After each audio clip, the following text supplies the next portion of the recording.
And welcome back to part 110? 111, rather. Wait, no, 110. I'm stupid. Anyway, now that the Stone Tower Temple is upside down, we can do all sorts of neat tricks, like shooting light arrows right into suns, to make chests appear.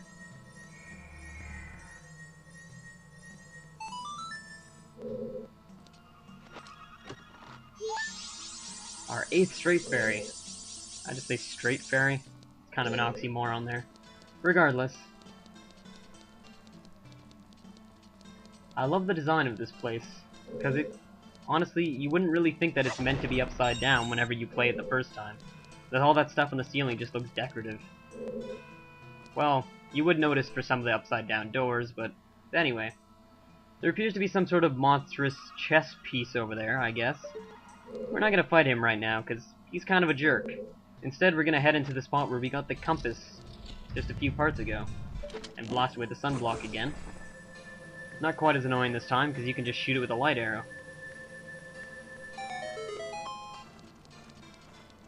Anyway. As you can see, the 3 skylights that were in this room are now air currents since the place is upside down. So you can use them to travel across the room. If you throw on your Deku mask, you could pretty much just jump right into them and they will automatically give you petals, which is handy. You could go on the flower first, but you don't have to. You could just jump right in. Anyway. There's nothing really over here. Except for that, apparently. Kind of out of place, not really sure why it's frozen, but whatever. Because it's colder in here than I thought.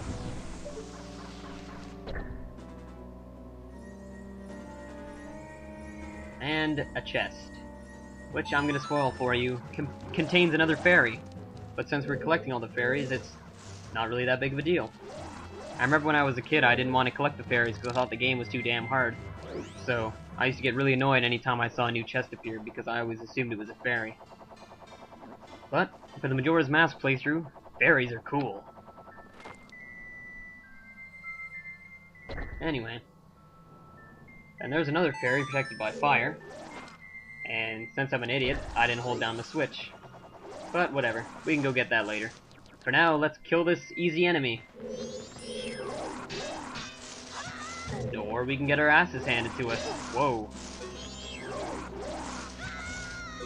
The Majora's Mask playthrough, folks. It's a mark of quality. Anyway. I like to throw on my bunny hood when I'm down here because for some reason walking without it means that you walk really, really slow for some reason. So, dear lord, the camera hates us today.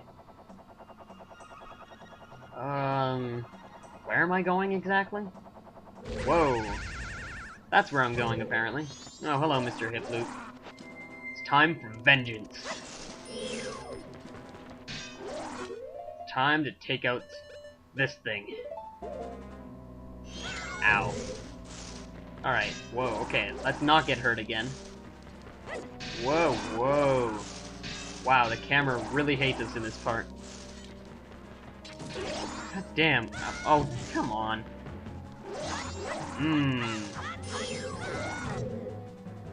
This is what you came here to see, folks. This is what you came here to see. Now that that surprisingly difficult enemy is out of the way, we can continue.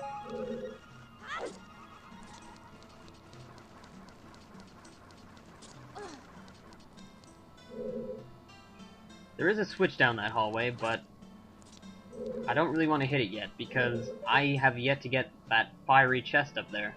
And there also appears to be a sun, so let's deal with that while we can.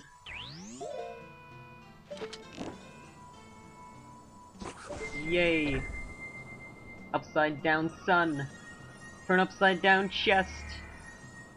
Damn you, Nintendo. I'm gonna have to come back and when this place is right side up again. Oh well.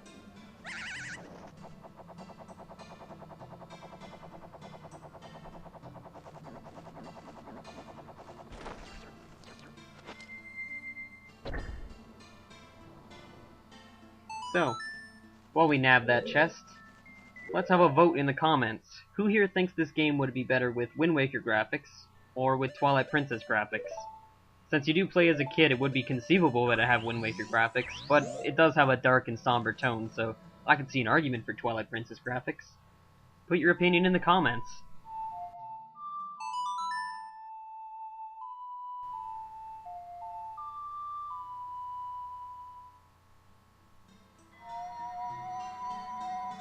Now that we spawned another Ben statue, we can finally grab that chest up there, which I assume contains a fairy.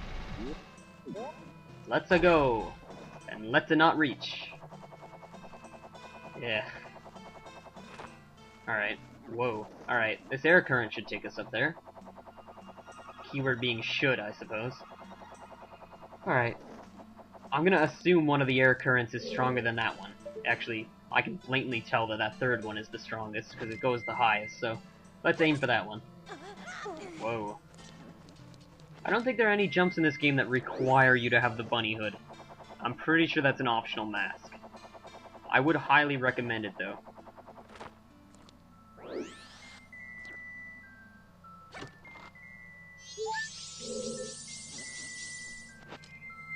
We have our 9th straight fairy. And a locked door, it looks like. Is that a locked door? There were mines in front of it, they were silver. It was either a locked door or just a door that had a shit ton of mines in front of it. Either way, there is another switch down here that I think I'm going to press. And it'll spawn what I assume is another fairy, or it's a golden chest, so it probably isn't a fairy. And considering this switch is yellow, I'm pretty sure you don't have to play the Elegy of Emptiness on it. But I'm gonna do it anyway, because I'm cool. Thank you, Ben.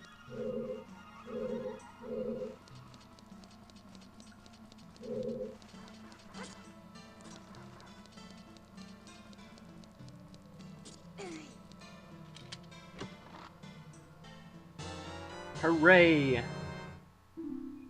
Alright. Now we have another small key. But there is another chest in this room, if you recall. Earlier on, we... I'm really not sure where it was, actually. Earlier on, we hit a light that was... we hit an eye that was frozen, and it gave us another chest. It was down here, actually, I think. So I'm gonna grab that, and then we'll go to the next room. And the fire from the blue bubbles clips through the floor here, but thankfully it doesn't actually affect us, so we don't have to worry about that.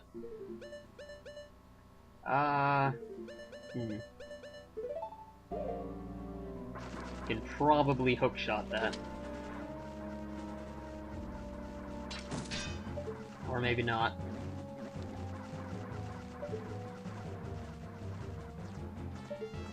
Whatever. Well, it probably is possible to hookshot that, but I'm gonna do it the lazy way. And since the camera isn't cooperating this part, I'm gonna go around and position the camera first. Take that, Majora's Mask. Take that. Whee!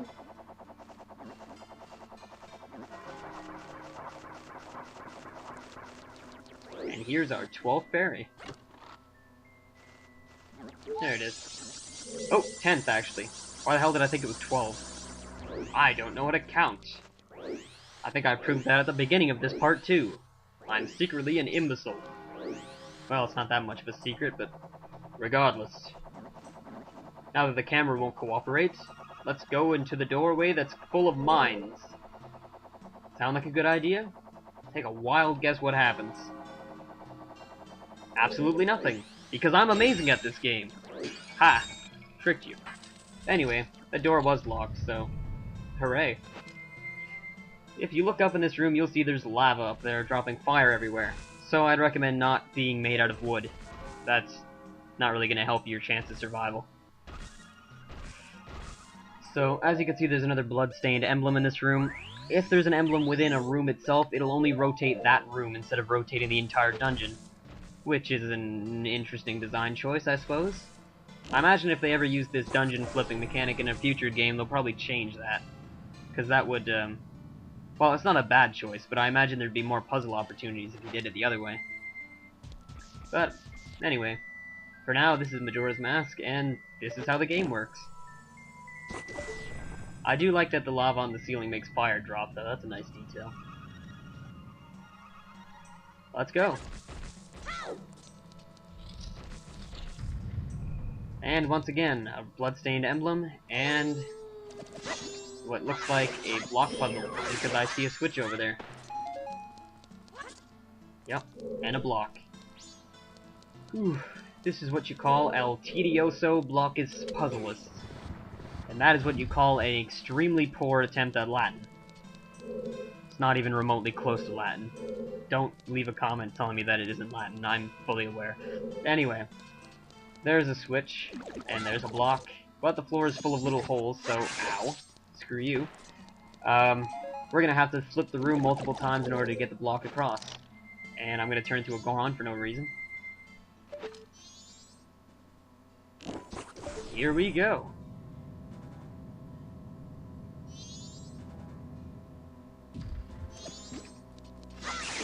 These choo-choos are pretty much just here to replenish your magic and arrows. So, that's pretty handy. Kinda wish I would have gotten the bigger quiver before coming to this dungeon, but whatever. I'll get that as soon as I'm done this dungeon.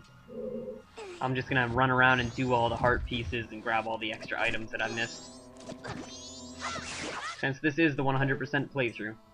And we do need to spin this room around again. Let's go. Oh, and let's not miss. And actually, I'm on top of the block. That's a bad idea. Oh wait, hey, my phone is ringing. Hello? On Facebook? Yep, I'll call you back in a moment. I'm busy right now. Okay, see ya. Answering the phone while doing a playthrough. The mark of quality, folks.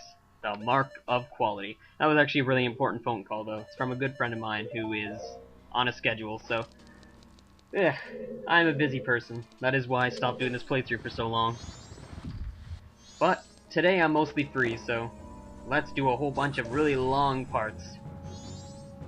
And let's do a tedious-ass block puzzle. Forgot how to talk for a moment there. Okay. Now that the battle music has stopped, let's push the block some more. And don't stand on top of it this time, because that will kill you.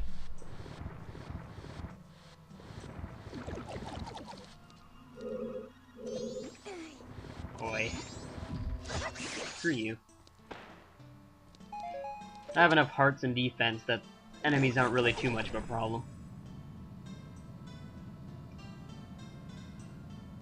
This is probably the hardest 3D Zelda game, but it isn't that hard. It's still pretty easy. The puzzles are pretty annoying, though. I remember I had quite a hard time with this game when I was a kid. It's certainly no Wind Waker, in terms of difficulty. Stop doing that! Thank you. Thank you for dying. Sounds like a Michael Moore documentary. But anyway. Flip that room around. I flip it round, round, baby, right round. Anyway. Boy. Alright, let's get this right up to the edge. Flip the room one last time and finish off this tedious puzzle. It is a pretty cool puzzle, though. It's an interesting use of the gameplay mechanic. It's a little tedious, but it could be far worse. At least this isn't Twilight Princess. If this were Twilight Princess, we'd have to do this puzzle like 18 times. Guaranteed. I really don't like that game. It's very badly designed. Anyway. Let's head through this door, and... there appears to be a Wizrobe. We're gonna fight this guy in the next part. See you then!